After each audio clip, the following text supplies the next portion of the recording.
In today's video, I'm going to teach you how to add table of contents in Blogger. If you want to make longer blog posts easier to navigate, adding a table of contents is a simple and very helpful upgrade. It lets readers jump directly to the section they want, which improves readability and makes your post feel more organized and professional. To get started, open your Blogger dashboard and go to Posts. From there, open the blog post you want to edit.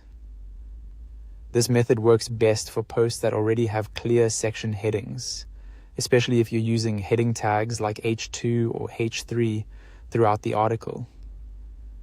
Once the post is open, switch the editor from Compose View to HTML View. This is important because you'll need direct access to the heading code in order to create jump links later.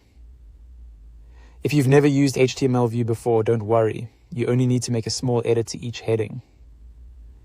Now look through your post and find the section headings you want included in the table of contents. A quick way to do this is by using Ctrl and F to search for heading tags such as H2 or H3. This can save time, especially in longer posts. When you locate a heading, add an ID attribute directly inside the tag. For example, if you have an H2 heading, you can change it so it includes something like an ID label. The structure should look like an H2 tag with an ID assigned to it, followed by the heading text.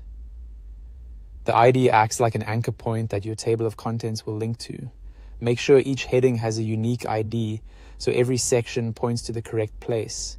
You can use simple names like Section 1, Section 2, Section 3, and so on. Repeat this process for each major heading you want readers to jump to.